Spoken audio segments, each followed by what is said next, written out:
So in our last session, we're going to be talking about the effects of climate change on California's water supply. So as the two previous panels discussed, one of California's most crucial challenges will be water security over the next 30 years. Right? And the increase in competing demands for water may require a drastic overhaul in terms of infrastructure, management, and regulations. So moving forward, California is going to need to adjust its management of water to reflect the realities of climate change. And what we're going to focus on today a bit is the California Water Action Plan. It raises many of the issues that we're going to need to confront. And what I want to do now is I want to take a few minutes to briefly set the stage and paint out with some some broad brush strokes, some of the major issues that we want to discuss in terms of the impacts of climate change on California's water supply.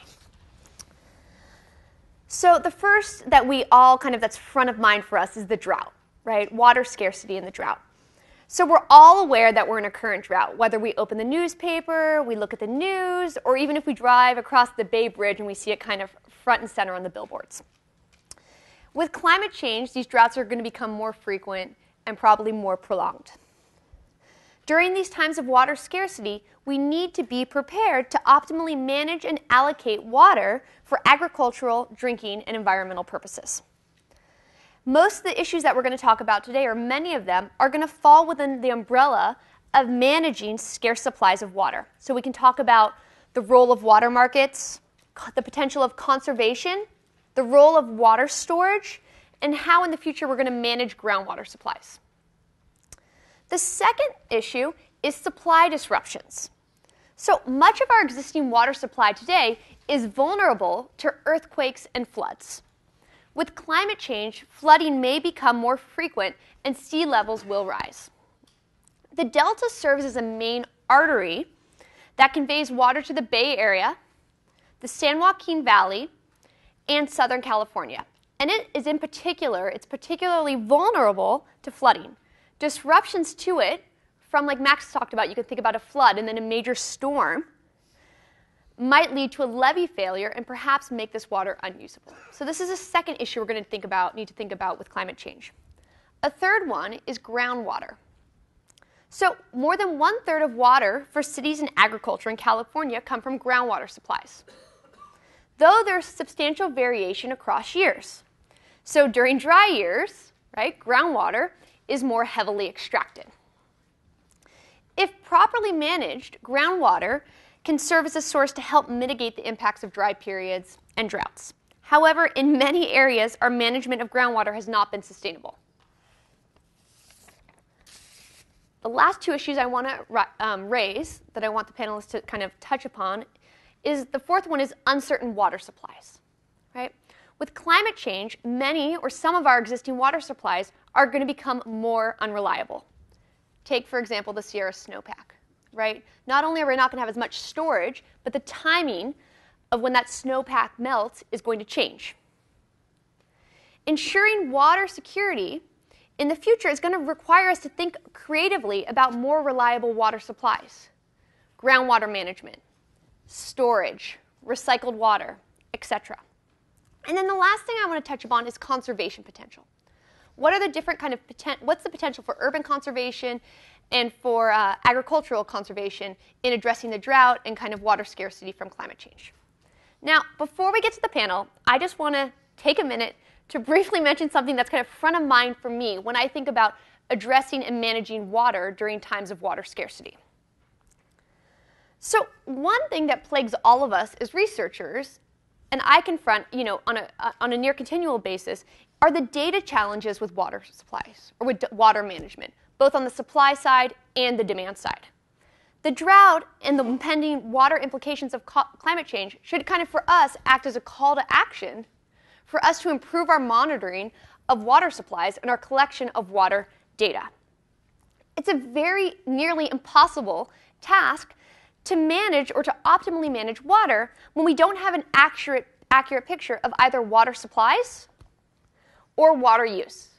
So improved monitoring and data collection will allow us to more effectively manage water, especially during drought times and times of water scarcity. And given that many of you guys kind of act in the policy world, I implore of you to kind of help us, collect better data. So with that, I'd like to briefly introduce our first panelist, Richard Howitt. So Richard Howitt is Professor Emeritus in the Department of Agricultural and Resource Economics. He's a principal at ERA Economics, and he's a faculty member at the Center for Watershed Sciences.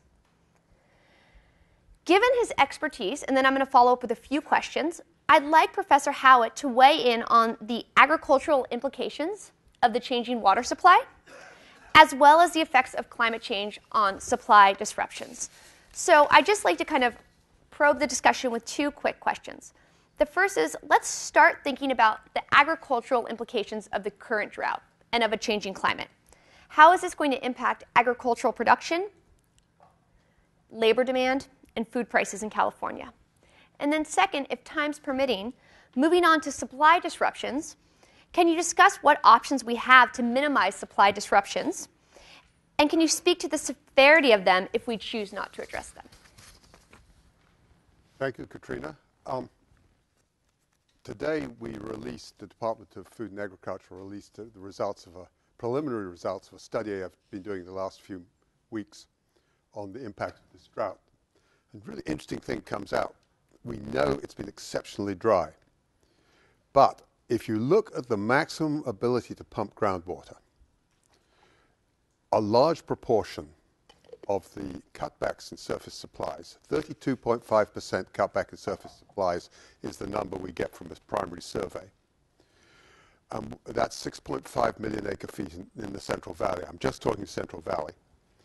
And we, by estimating the DWR maximum pumping recorded by 27 subregions, we think that the farmers, if they pump like mad, which I think they're going to, can replace 5 million acres of that 6.5, leaving us 1.5 million short.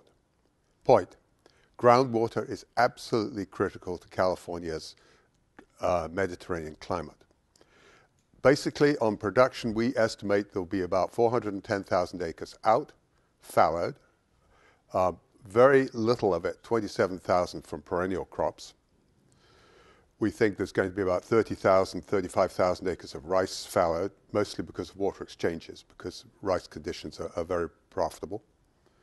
And we think there's going to be about 14,500 jobs lost, and the valley industry will be hit to the tune of 1.7 billion.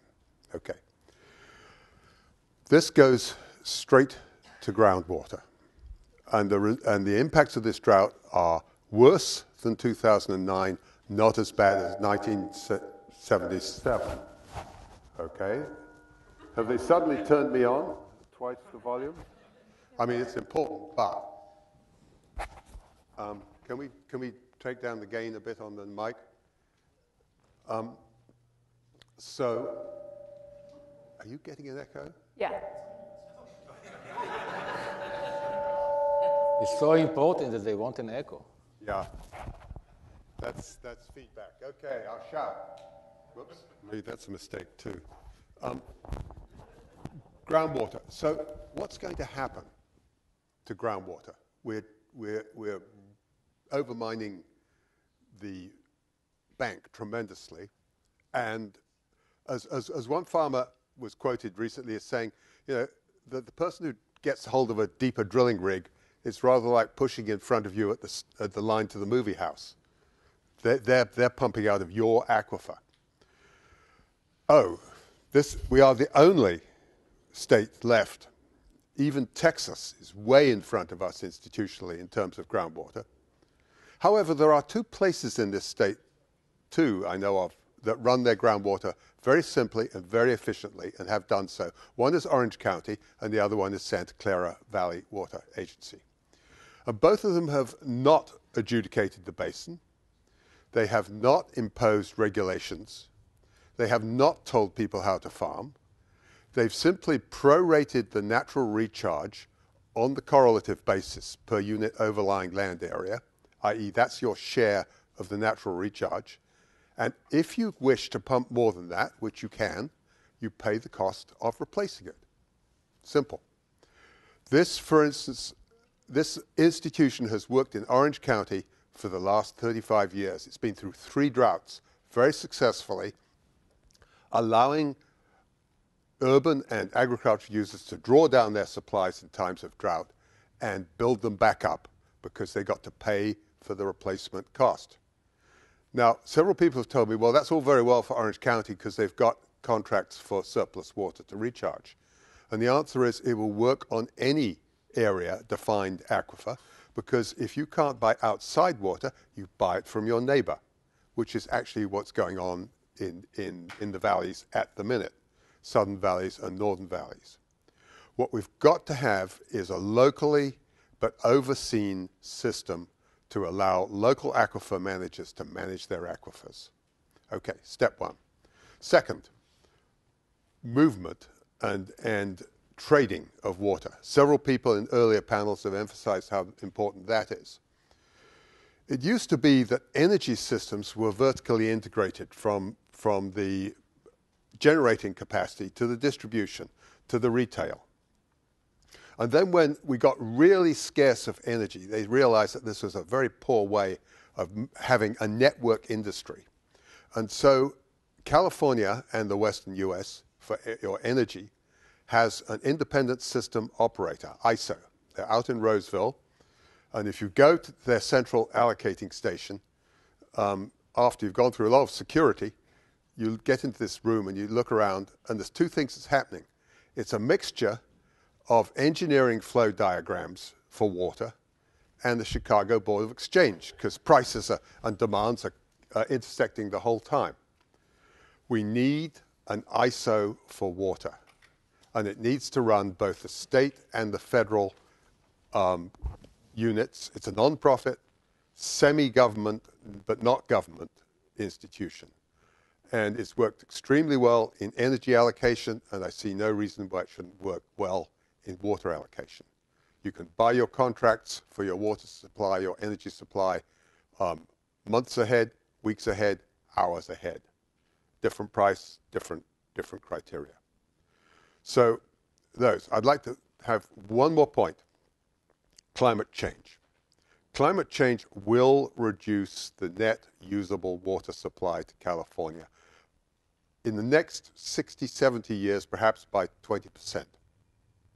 What happens to irrigated agriculture?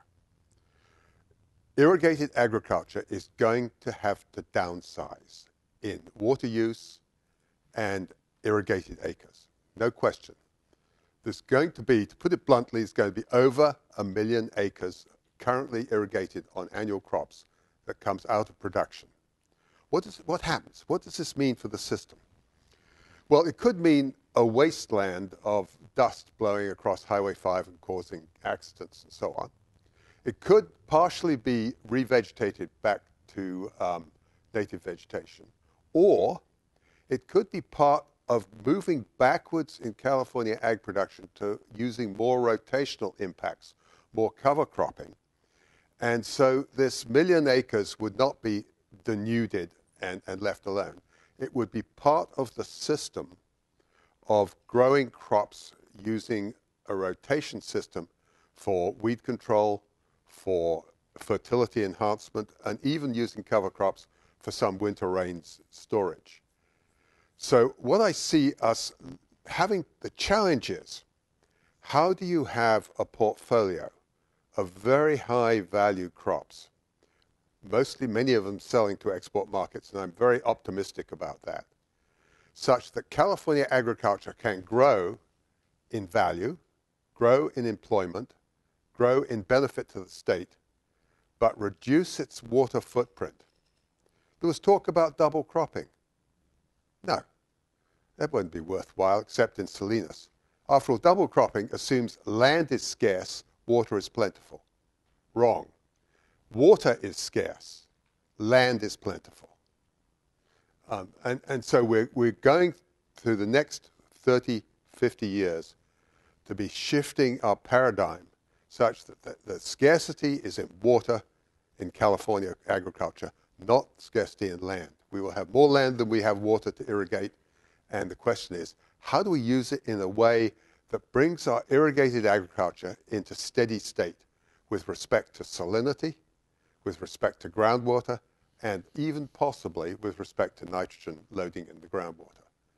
In those three things, we are not currently in physical steady state, and we've got to get it if we're going to be the first highly profitable, long-term irrigated agricultural industry, because the markets are there.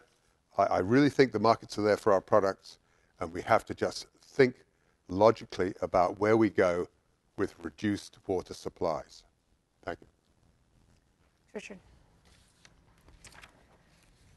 Great. So moving on to our second panelist, we have David Sunding. David Sunding is a professor of agricultural and resource economics and the Thomas J. Graff Professor in the College of Natural Resources at UC Berkeley, where he's also the co-director of the Berkeley Water Center. David Sunding's research touches upon many different themes in water, and today we're just going to ask him to touch upon a few.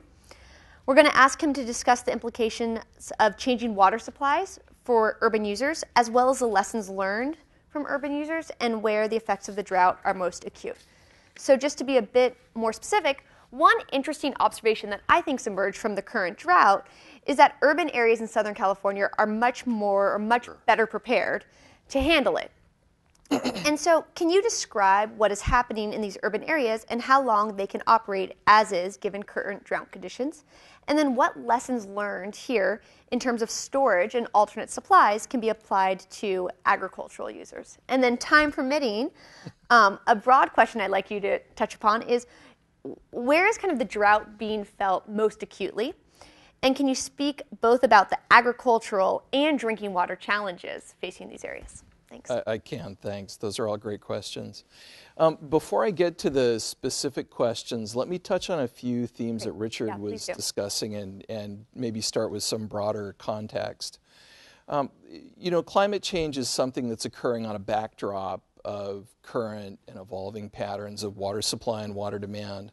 So let me just start with a few observations there. With respect to water demands, obviously there are a lot of competing demands for water in a state like California. And just to take two, urban uses and agricultural uses, the projection going out 50 years is more or less, and this is true across a number of large urban areas, that demand growth will be at something around 0.5%, maybe 1%, 0.25%, something in that range year over year. Now, that does imply some growth, but it's far below the growth rate that the state has experienced in the past. There were years in the 1960s when the State Water Project came online where individual municipalities were experiencing 10% or 15% year-over-year growth rates in water demands. So the projections that I've seen and I think are the most reliable are that we won't be in anything near an environment like that. But there will be some demand growth that we can expect in urban areas. And there are a number of reasons for that. I should point out, too, it's kind of interesting because I think the underlying economics are similar. The projections, the demand projections for urban areas for water are very close to the demand projections for electricity and natural gas. And the fundamentals are very similar. And I'll talk about a few of those.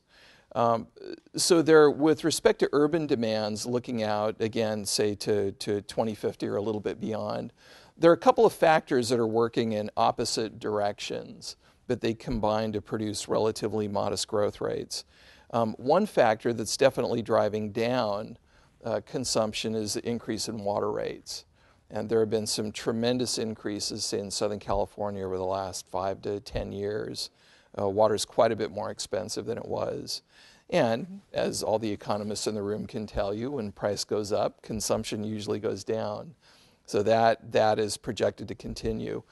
There have also been a number of very successful conservation programs of all sorts. Some very aggressive increasing block rate structures have been adopted around the state.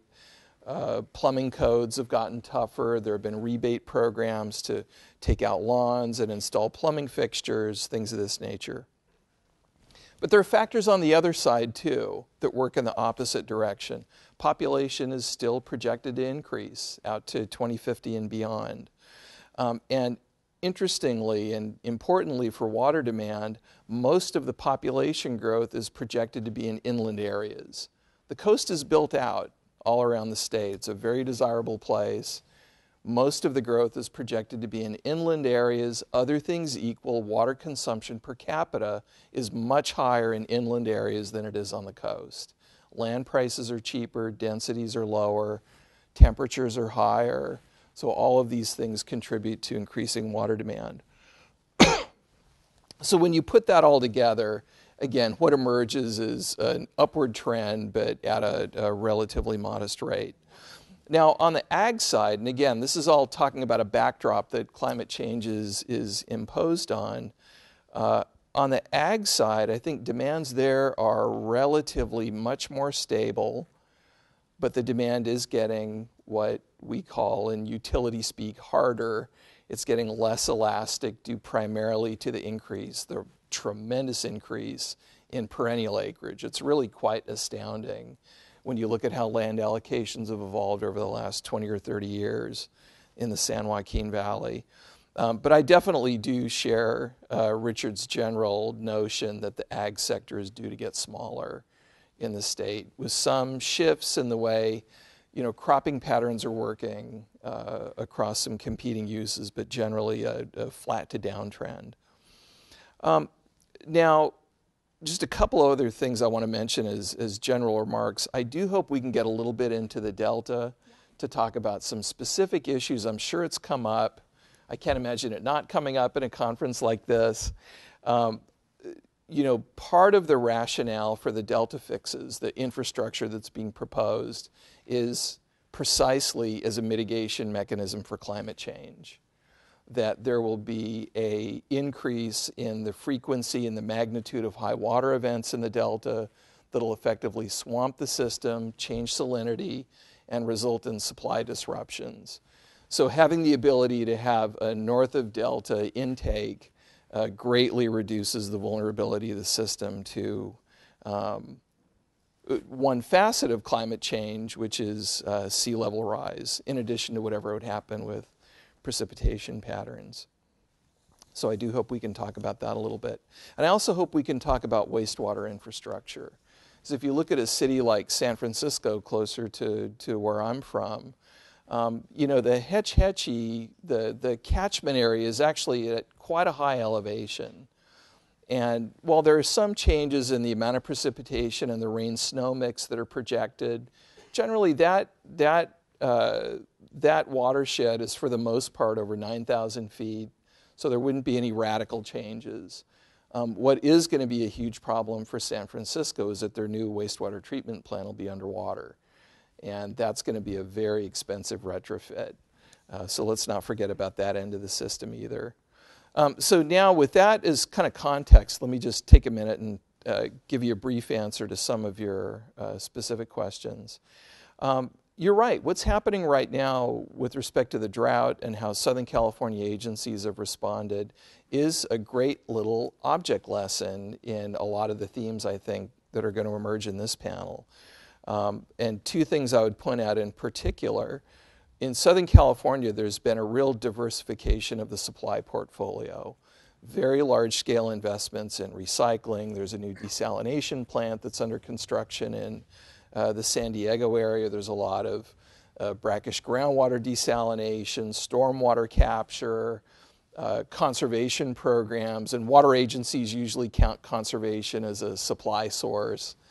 So all of this has happened very aggressively, and it means that Southern California urban agencies are not generally so dependent on imported water as they were 10 or 20 years ago. They're still dependent on it, but just less so, and it makes it easier to get through even very severe droughts like the one we're facing at present.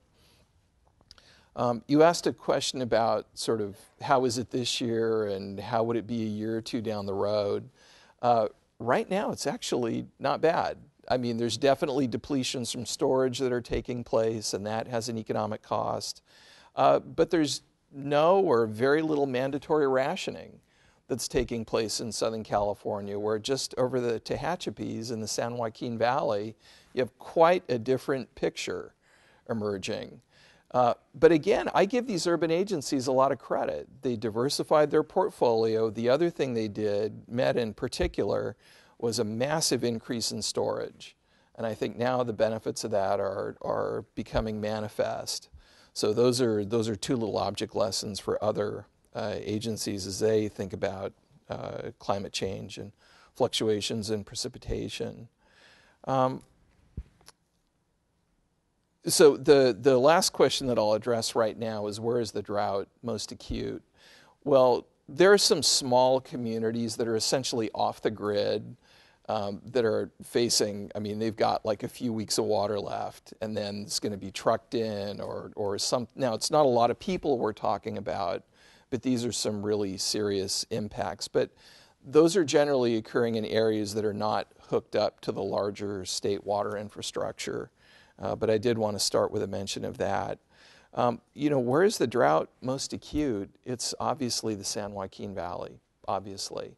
There are a few urban agencies that are quite vulnerable to fluctuations in imported water, even if they are on the larger system.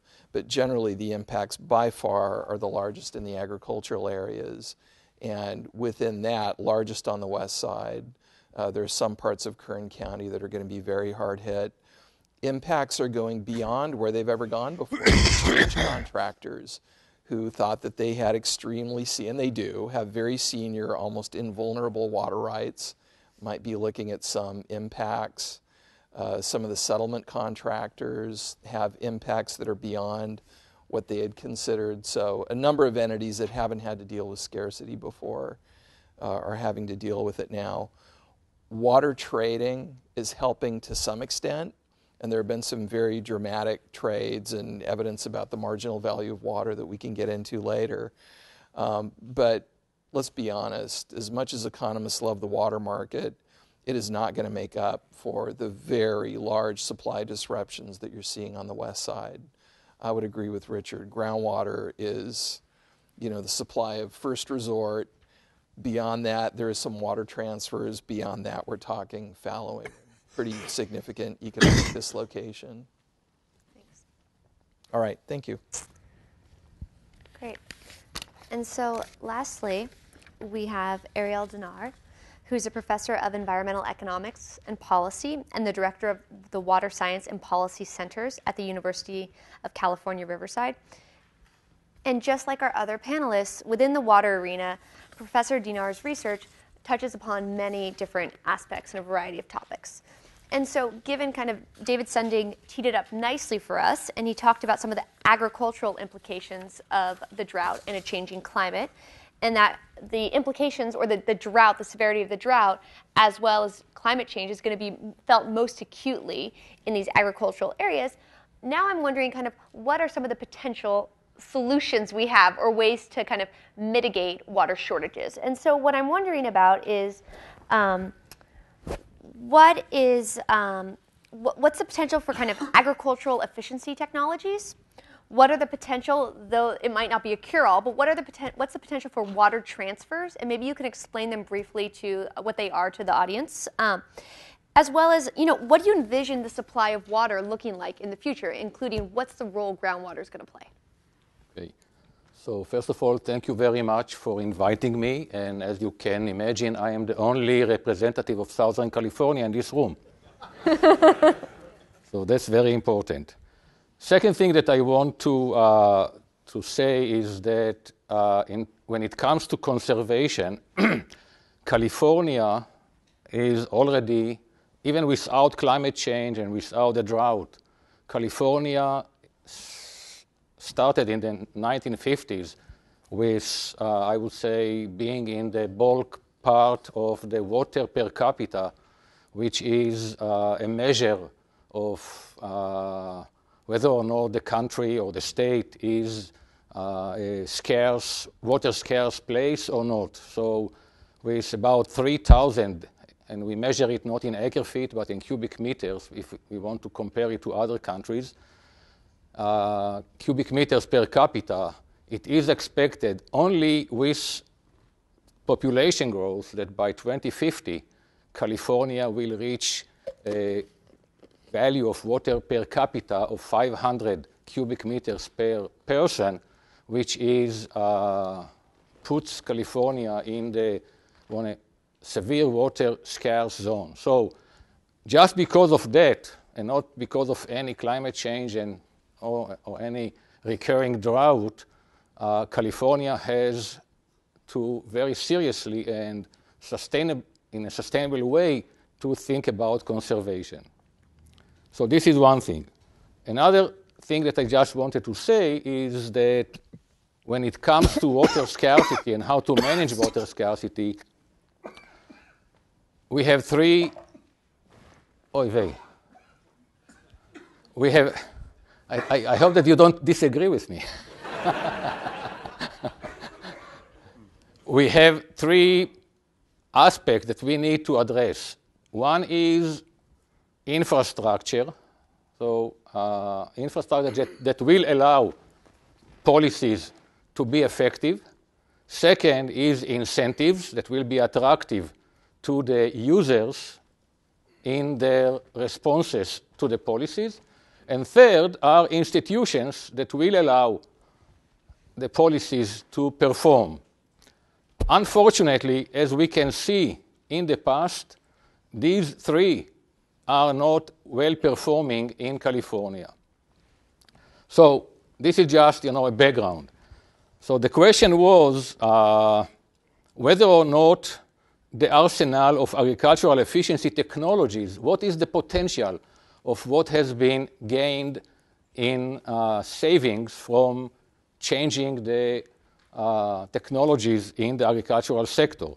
So again, since numbers, for me are not something that I can just pick up or that I am doing every day, like Richard, that this is his bread and butter. I went to the different reports, and I found that in 2012, a study by the the Center for Irrigation Technology at University of California, State University Fresno, found that between 1997 and 2008, water use efficiency, improvement in water use efficiency in agriculture saved 1.3% of the 25.8 million acre feet used by agriculture, which is about 0.5% of the state total use of 62.7 million cubic meters of water. In addition, so this was followed, or this was part of another structural change that took place in agriculture, and I think this will tie very nicely to what Richard suggested. So total agricultural land until 2010 was reduced by 6% from 1977. Rice acres increased by 10%. Cotton decreased by 70%. Hay increased by 45%, and most of it is in the Imperial Valley. And I went to the Imperial Valley to start a project with a student of mine, and I wanted to interview farmers about how they are going to adapt to climate change. I said, what are you talking about? All our water rights are guaranteed. We don't need to do anything. So this is one thing. Now, in terms of the technologies, so during that period, the irrigated land, according again to that study, did not change. It's almost the same, went down from 8 million acres to 7.95 million acres. Gravity was reduced by 19%. Sprinklers reduced by 26%. Drip increased by 150%. And sub-irrigation increased by about 20%. The question that I'm asking myself and ourselves, and I think that I had here some highlights to say, is whether or not our agriculture can continue in the same way with all these improvements in technological irrigation technologies, or do we need to see a more significant change in the nature of agriculture, whether or not we should continue to grow all these crops, or should we focus on certain crops, high-value crops? Shall we move to crops that can be exported, taking into account the advantage of the climate in California compared to other countries or other states that during the good season in California, they have very severe weather, and using some market opportunities to basically go and take advantage of prices and even improve the benefits or the value of that the produce that is being exported. So this is a big question. I also want to address 2 points that I think are important when we talk about conservation. So first of all, I will address the point that David made, which is correct. Water agencies in Southern California made very wise decisions to invest in storage or to fill the storage over time, and also to promote conservation programs. However, one thing that we need to remember is that many of the, not many, but several of the Southern California water agencies faced very severe financial problems because of their ability to send a signal of high price when you have less water. And the consumers basically behaved as expected. They reduced the consumption of water, which led to much less revenue to those agencies. And several of them had to reduce their staff. Some were almost on a verge of bankruptcy. So this led to some thinking about whether or not the system of water pricing is correct, and whether or not the combination of pricing and conservation programs should be revisited. So this is one point. Another point is even more heroic. And when we talk about conservation in agriculture, the question is whether or not we talk about conservation at the farm level or the field level, or conservation at the basin level. If we improve the conservation at the farm level, the question is what will be the impact of that saving on downstream users, not only farmers, but also the environment. So again, we have here trade-offs that are not easy to address, and with that, I just want to stop. Great. So before I turn to ask general questions, here's the question I have, and I think it's the question a lot of you have. So changing climate, there's changing water supplies. So in the future, how much water is my farm going to receive?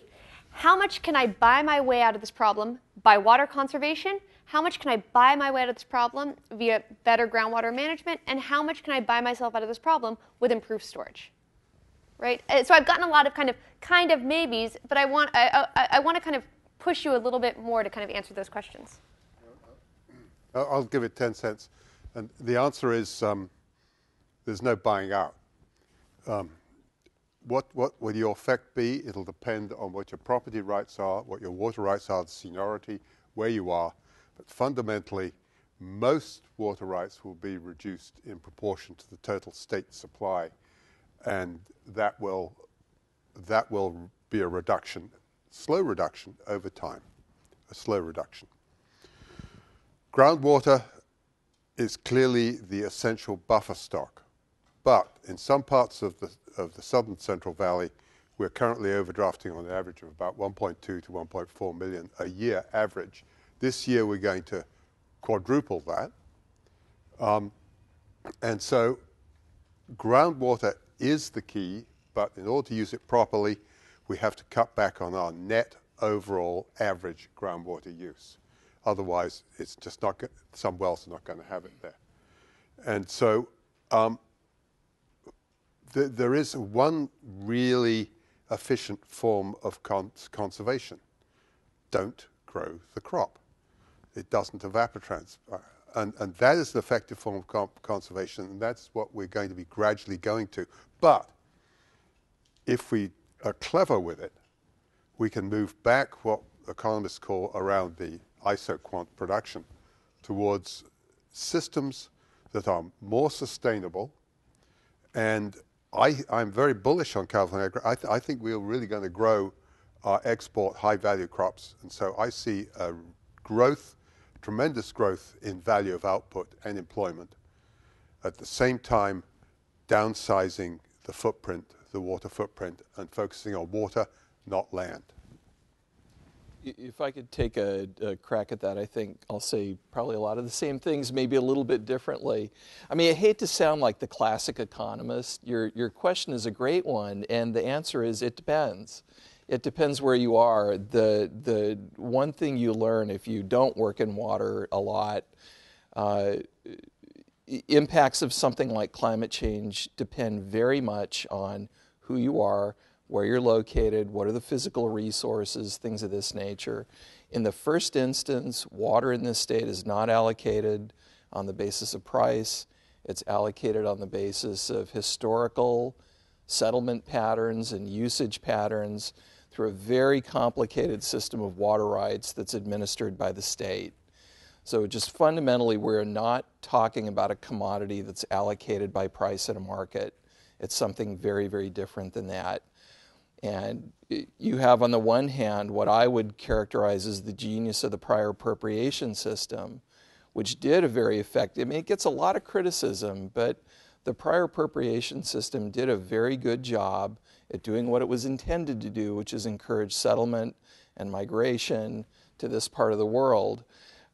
Where you run into problems with prior appropriation, which is the basic legal doctrine that allocates water in California, although there are others to be sure. Where you run into problems is not that prior appropriation doesn't allow trading, right? I mean, let's face it, you know, there wasn't a Paramount Pictures or a Google or a Tesla when most water rights were settled in the state. So you have a real problem when you've got a system of static allocation of water rights coupled with a dynamic economy. That's when you run into problems and when water can become a real limit to growth. And we do have some of that now, for sure, but it's not because of the prior appropriation system. It's more because we don't have a good administrative procedure in the state for dealing with the environmental and social conflicts that come up with respect to proposed transfers. Now, that's a self-inflicted issue, and I would hope and expect that's something that we are going to make progress on, because the shadow cost of it is just too great. So in the first instance, the impacts of something like climate change, you have to filter it through the lens of water rights and what's the priority for allocating scarce supplies. Beyond that, things like we've been talking about, existence of other supplies, things like recycling or desalination, access to storage facilities, either that are naturally endowed like groundwater or ones that you built, like surface reservoirs, or Metropolitan recently acquired access to 1.5 million acre-feet of storage in Lake Mead, which is a reservoir that was constructed and operated by the federal government. So all of that matters. Storage assets and water supply assets matter. One other thing I would mention that I think, you know, maybe hasn't gotten enough attention so far is the impact of climate change on water demand. We know a lot about how changes in temperature and precipitation influence short-term residential water demands. We know something about that in agriculture. Certainly we know about crop water production functions and how those are impacted by temperature, but one factor that I think should be part of the conversation is the impact of changes in temperature in California on agricultural water demands, and I think my prior would be that they would be increasing. So there's a typical economist two-handed answer to your question. Anything to add? So, in my opinion, when I look at the way that other countries addressed severe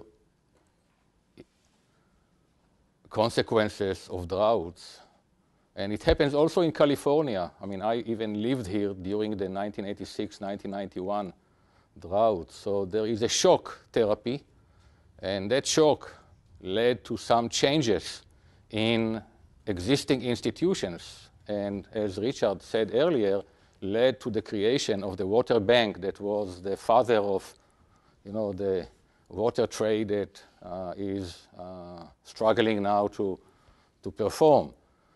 So in addition to changes in legal frameworks that otherwise, will be very hard to modify, in other countries, we saw a shift from the traditional agriculture, and agriculture in most semi-arid countries takes about 80 to 90% of the water.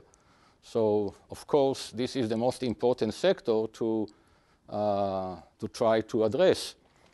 So, changes in agriculture in terms of moving or basing the sector on export, taking in also an advantage of the climate or the difference in climate between the exporting country and the importing country.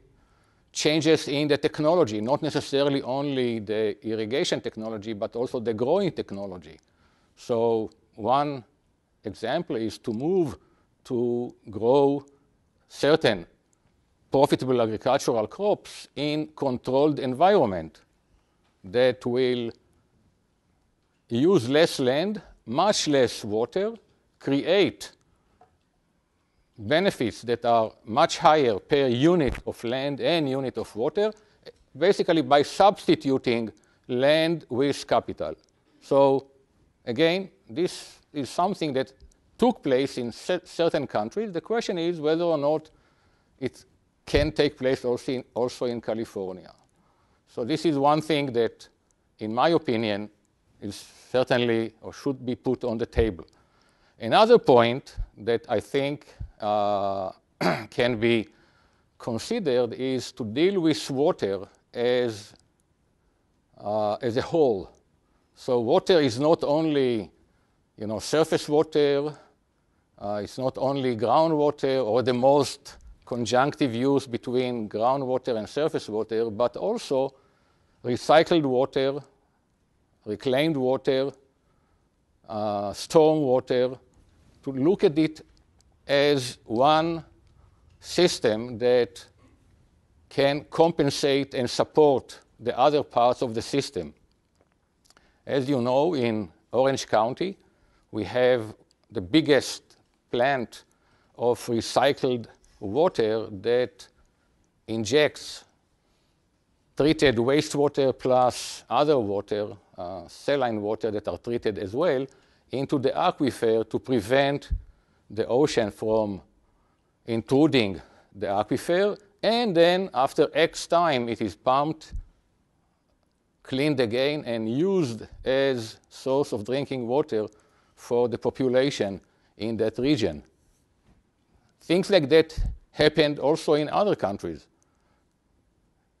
It can happen in other regions in California, and again, having all the pieces of water that we can put hands on and consider them as one water, I think will be one of the solutions or one of the directions to find solutions in the future. Great, thanks. Could I just... Well, why don't we actually turn to the audience, see if they have any questions, and then we can move back to you. I just wanted to add one remark to what Ariel, he brought up a very important point that we haven't talked about, I think, very much, which is the extreme balkanization that we have in the California water sector. That's something that I think does need to be addressed one way or another. we have in California, gosh, I mean, Greg, you would know, how many water utilities, urban water utilities are there? Right, Aqua's 430 agencies, and they're, right, so there are even more beyond that. In England, Scotland, and Wales, which is a similar population, there are 11 water utilities. So this is something that I think has actually great consequence for how we respond to climate change and a lot of other issues. So I didn't want that to go without some emphasis. Okay, great. Questions? Hi, my name is Bob Marr. I'm with the Board of Equalization and also a board member on Yellow Land Trust. So I kind of approach my concerns from a couple different angles, as you might imagine. I haven't heard really much said today except in this panel about desalination, and in that critical natural habitat has been greatly compromised already, and so we have a number of species that are near and dear to certain segments of the California population or certain agencies. And anytime I hear about taking more water out of the Bay Delta system, it means that we're going to have an incredible fight. I'm not here to kind of favor one side or the other, but these are the political realities. And to that end, I'm wondering if we might offset some of the needs to do this by, and through the gentleman's comment about a water ISO, by perhaps replacing some of the need to take water through the Bay Delta system further south by having massive desalination plants, at least as it in regards to coastal urban California. If you could comment on that, that would be wonderful. Thank you. Yeah. First comment, simple empirical fact. Australia suffered the big dry, which went on for about 8 years. People panicked. The cities built six multi-billion-dollar desal plants. Only 2 of them are running at the minute. 4 of them are mothballed. They're not even worth running. 2 are worth running for some reason. If you want to buy one, the government of Queensland will happily sell you one. I think we should take a careful look at what other countries with very similar climatic situations have done. And that desal may be the technology of the future, but it probably always will be.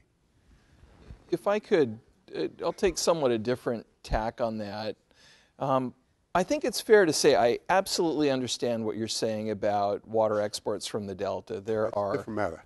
There are definitely environmental consequences of that, and I think they've been really well characterized. But I think it's also fair to say there are environmental consequences on both sides of the ledger. And desalination, I know it's only one technology, but it has a couple of issues that are ultimately relating to environmental problems. The first is the siting of power plants on the coast. That's something that the state has made an explicit policy call on, and it's not something that's favored. So one of the major issues with desalination is not, just the desalination plant, but that it's paired with a power plant right on the beach, and that's not something that the Coastal Commission likes or other state agencies. There are species issues associated with desalination. It's tremendously energy intensive, which causes emissions of greenhouse gases and other pollutants. So with respect to any water supply alternative, other than arguably conservation, which is where I think a lot of the debate is going to turn, there are environmental risks on both sides of the ledger. So I would just note that. Great. Before we turn, Richard, did you want to comment on the Bay Delta Conservation Plan? Well, actually, I would defer for BDCP to David. I can talk about some Delta ideas, but I would never presume to talk about BDCP when he's on the panel, because he was the principal economist on that.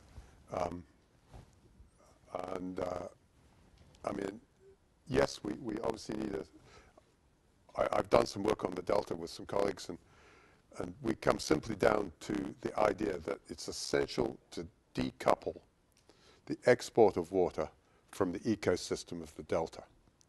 We've had that combined for the last 30 years. It's been a disaster for the fish, it's been a disaster for the environment, it's been a disaster for invasive species, and it's led to a highly risky infrastructure for Southern California and the Central Valley's water. There's a 64% chance of a total collapse due to drought or earthquake in the next 50 years. Is that a good way to run the 7th largest economy in the world? No. So we have to decouple it. And the economic way to do it, I think a staged, phased-in tunnel system paid for by the users is probably the best of the options available. But David knows all the details. David. I agree. Yeah, no, we've looked at this extensively, and it is interesting, and it actually is relevant to the remarks I just made. One of the questions that comes up, particularly with regard to urban agencies, is, well, could you spend less on BDCP and spend more on technologies like desalination or recycling or conservation or, any one of a number of whole host of urban water supply alternatives? And you could, right? There are places we could look around the world, like parts of Israel, parts of Australia, that have levels of per capita consumption and investment in alternatives that would mean Southern California could greatly reduce dependence on the Delta. So it's not a question of technical feasibility, I don't think. I think it's really a question of social values and economic choices along the lines that I was just talking about. But I would ask you to think about one thing. The Bay Delta Conservation Plan, which again has important connections to climate change. That's one of the prime motivations for it, that it's an investment that mitigates against the water supply effects of climate change. It roughly keeps Delta exports at the level they're at now, plus or minus 10%. So it's not like a huge kind of more traditional water supply investment where you spend a bunch of capital and then you greatly increase storage or supplies. It's not like that. It prevents future declines from environmental regulation and climate change. So that's an important perspective to have in mind. If the BDCP is implemented, there is still going to be a need for massive investment in water supply alternatives all throughout California.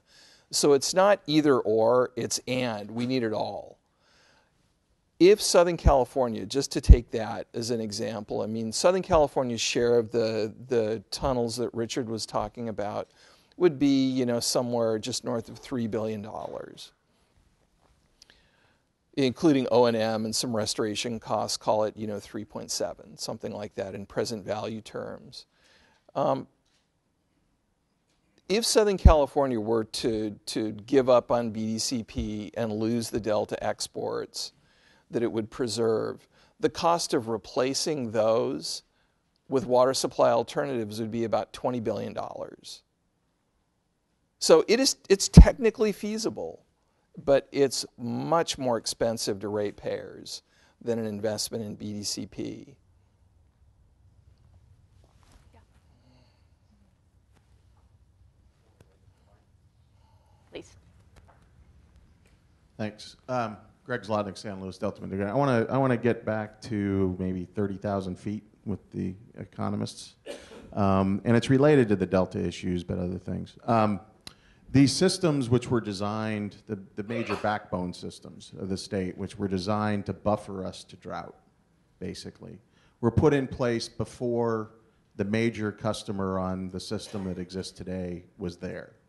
The environment, depending upon who you talk to, has a little less than half or a little more than half of the water in the system dedicated to it.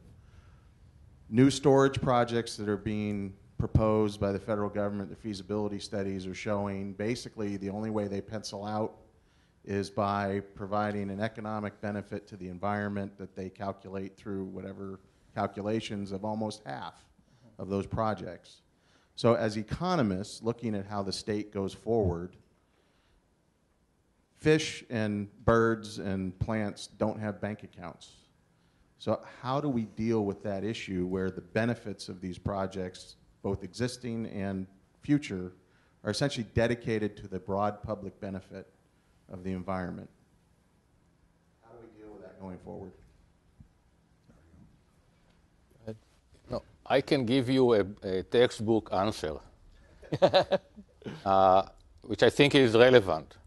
So basically, when somebody does a cost-benefit analysis of a project, when they get to the bottom line, they have to put weights on the benefits for each of the sectors or individuals or groups, whatever constellation is there, and the same with the cost. And based on that, they reach the final decision, which is, birds and fish with bank or without bank account. That's basically the point. And in California, where the procedures, or maybe not only in California, but in a state or in a country where the procedures call for public involvement and influences, the political influence becomes important. And this is why sometimes we can see that, a decision is made that will favor not, people with bank accounts, but fish and birds without bank accounts. Right. The question is how these projects get paid for if we're actually going to do it. Because you're basically forcing the users to pay for that external benefit. Then it becomes impossible for them to pay for it, basically, on a per unit basis. So, You go. I was thinking, and David probably should do this, on BDCP, the actual supply structure is supposedly going to be paid for by the users, whereas the environmental mitigations and augmentations are going to be paid for by the taxpayers. And it's probably a correct balance, because if you've got a public good, there's only one way to pay for it. It being flipped, I would say you understand California water by saying the ags have the water, the urbans have the money, the enviros have the votes. But we need all three to get anything done. And it's a public good, and it should be recognized as such. Now, you can tax private goods to pay for public goods, but that, of course, drives a wedge between the efficient use. And you have to decide how much of that wedge you really want to have. I agree with everything that's been said. And, with respect to your very practical question of how do you pay for something, if you have a project like BDCP or like Sites Reservoir where, there are potentially very significant environmental benefits, what we would all say you should do is allocate some share of the cost to the environment. And then the question is, well, who is going to pay for that? It's got to be the government, and there are different mechanisms for it. One is what we're trying to do with BDCP, get an appropriation on an ad hoc basis. Well, we can all make a judgment about how that's going, but it's hard to do that, especially if you have a whole lot of projects, which has led some people to discuss a notion of something like a public goods charge for water that would create a fund, and then that could be used. There would need to be some sort of a decision-making or allocation process to allocate those funds across different investments. But at least it would be routine. It would be, something that's not just completely ad hoc. Now, I will admit I have some concerns about, essentially governance of such a public goods fund. Who's going to be making decisions? What are going to be the criteria? How do we prevent it from becoming just another government slush fund, essentially? But I get the rationale for it. So I think you're raising a great question as we have, more and more consciousness about the environmental benefits of all kinds of water infrastructure projects. This is something that we're going to have to tackle in a better way than we have up to now. Let me also give an example of a case in Spain that I'm familiar with. So in Spain, there is one of the river basins called the Júcar, and that basin at the, the delta has a big wetland, which is a big environmental ecosystem. So over the years, and Spain is that region also is prone to drought.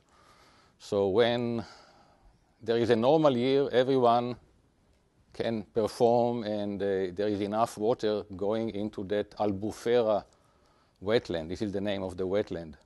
But when there are droughts, and recently the number of droughts and the length of the droughts became more severe, the River Basin Authority, which is the agency in Spain, each basin has a river basin authority that is kind of a government that can make decision.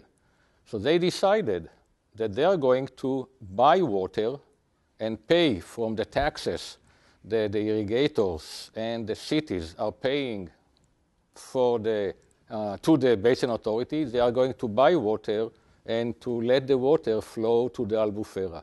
So this is one mechanism that can be, used as an example of how that is funded. Farhad Farnham, California Department of Water Resources. Let's apply the lessons we learned from the current drought to climate change. That's what you see in the media. I heard that to some extent today. I'm not sure if that approach is constructive. A drought is something, basically a temporary nature.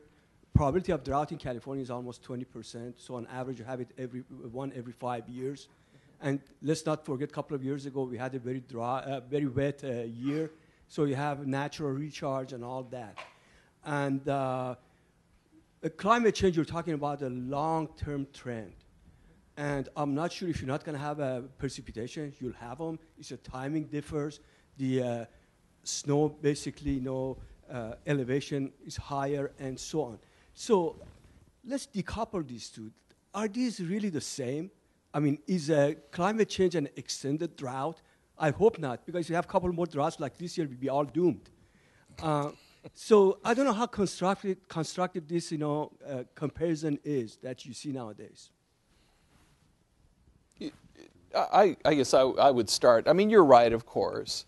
I think it tells you something. It's a short-term fluctuation in weather, and there are responses to it and costs of it. I think it tells you something, but you're quite right. A long-term change in climate is not the same thing as short-term weather fluctuations. So again, as an analyst, I agree. And fortunately, we do have other techniques that we can look to tell us something about what we expect in the future. But it's a good point. But I would say it's valuable in as much it tells you how people respond to scarcity. I don't know whether most of you followed the Buena Vista water bids situation that happened on February the 7th, when they put 12,000 acre feet up for sale and had to go to farms in Southern California. And people thought, maybe it gets higher, $600, Wow. 20 bids over 1,000. Oversubscribed by 5 times. Lowest bid for 5 times that amount of water, $675. Things like this tell us, whoa, the scarcity signals really come through at this extreme situations. And so I think, yes, that I take your point, Farhad. They are totally different, long-term, short-term. But for a snapshot of how people can get jerked into reality by extreme scarcity, it's an interesting observation, because something like the Buena Vista situation made everybody who's looking at it, I was astounded when I saw those prices.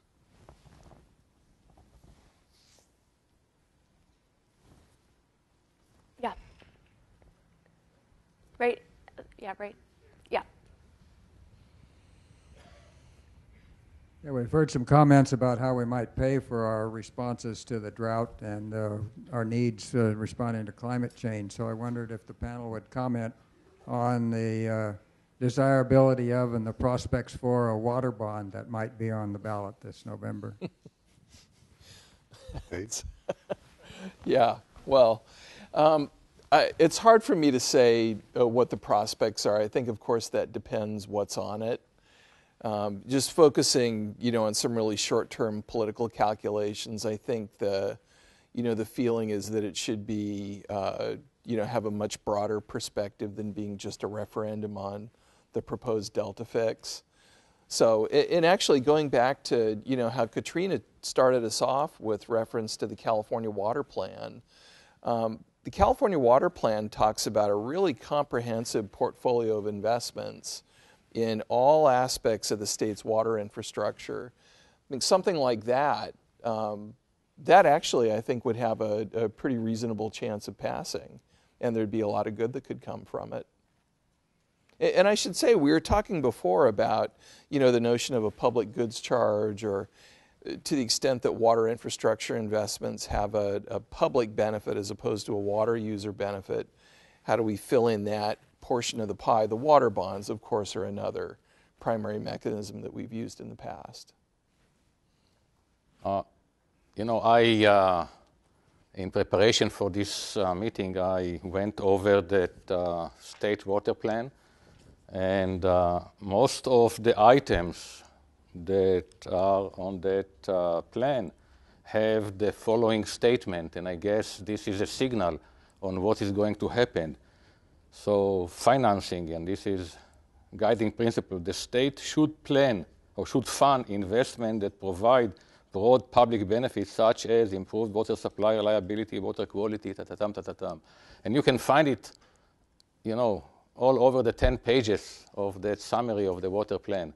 So I guess that this is probably going to be one item on the ballot, I guess. I don't know.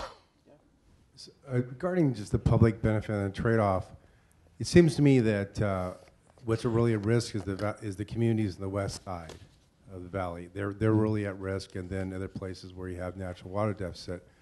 And these communities are predominantly populated by Mexican Americans, people who are lower income who work in the fields.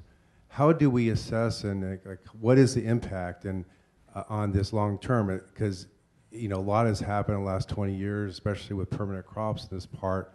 If they go away, what is the transition? I mean, if I had a house in a place on the west side of the valley, I think I'd be selling it today. But how do we assess this versus the environmental part? Where are the balances? Who's thinking about that? And and I guess the part I have as far as environmental is having votes. How about the Mexican American population of California? They have probably the most to lose because they're predominantly the people who occupy the Central Valley and work in the agriculture community. Indeed, there are towns like Dinar and so on that are going to be really hard hit with this, because we can take the 2009 situation where a number of packing plants shut down and crops migrated out of the west side, and some of them, tomato crops, have migrated north into the Sacramento Valley and so on. They're really hard hit. The state departments are busy now trying to line up support, emergency aid, and other characteristics which will help. I don't want to. One thing that surprised me when we did our survey of water supplies is the dire situation with some small farms in the Friant service area, which is the first time ever. They were in good shape in 2009. They're in very bad shape now, and there are a number of relatively small citrus operations which are in great deal of difficulty. But likewise, of course, there's a labor sector over there in places like Orange Cove and other places which are linked also with the citrus industry. So it's both the Friant area and the west side where we're seeing these impacts. And I hope in this drought we won't get this sort of artificial division of workers versus fish, which we got in 2009. I hope they'll be seen as both two really important impacts of the drought and ones that we have to deal with. I'd just like to take a moment quickly to mention for both the last two questions. There was a report recently released by the Public Policy Institute of California that talks about how to kind of finance future water infrastructure. And it talks about the likelihood of bonds moving forward as well as other funding options. In addition, it also addresses how to finance drinking water supplies for low-income communities, the exact ones that you asked about. So jobs, and yeah, so you're right. But I mean, another issue facing these people is even if you address the supply problem, they still face a really low-quality water supply. So it might not be one you want to be drinking. Why don't we go right here? Maybe up here. He's had his hand up for a long time. To David. About I don't know, about when we had the last drought, it was in 1992. We did a little report. It was called How California Responded to the Drought. And basically what we found is that about a million acres were basically, as the worst year of the drought, 1 million acres were taken out of production.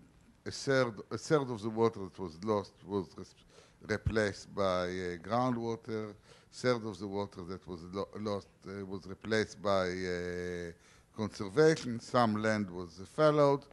Altogether, the damage was less than $1 billion. At the same year, we had a hail, and the damage was much higher.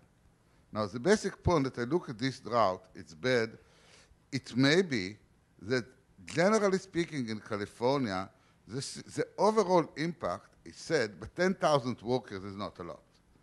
There are some, the impact it's bad, but it's not severe. It's not something that will take people out of their comfort zone. We really don't say, gosh, how we really look at the overall set of regulation? What are the main constraints? Is it really all the environmental constraints, what is worth it and what is not worth it?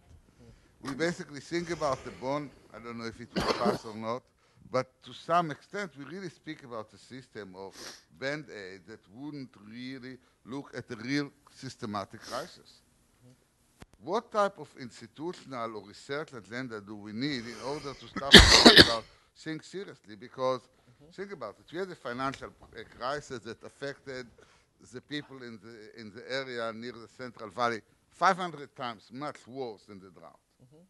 So the key, first of all, is my analysis totally wrong, that it's really a severe drought and it's a natural disaster? Or do we really have a situation that we have a screwed up institution, but no one really thinks that the transaction costs are worth it to do something serious? Right. I'll start if you don't mind. Your remarks are right on. A lot of the reason that the current drought is as bad as it is, or we expect it to be this summer, and I would say the same thing about 2008, 2009, is that we have some real institutional problems in California. And bring the discussion back to climate change, I would again hope and I expect that some of those institutions are going to get fixed. And I would point to one thing in particular. We mentioned it earlier on. With respect to, say, water trading, we lack a way to make water trading routine in California. Many of the regulatory hurdles, there are some with respect to permitting, a few with respect to conveyance, but generally we have pretty good infrastructure in California. We can move water from A to B across a large part of the state. A lot of the issues that we face now are environmental. You know, even doing fallowing of rice acreage in the San Joaquin Valley has impacts to species in that region, and that creates a barrier to trading into other parts of the state. We really need to get serious about that. If we're going to be having the water supply reductions and the potential demand increases that we've all been talking about on this panel, we've got to get serious about that at some point. While I don't think we're ever going to have, as much as I would like it, something like an ISO in water, I do think we can have water being allocated by much stronger market forces than we have at present. I mean, think about it. Honestly, this is a terrible drought. Everybody agrees.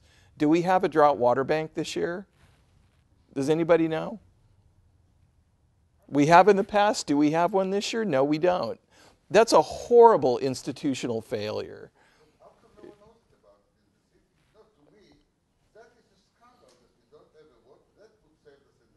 Right.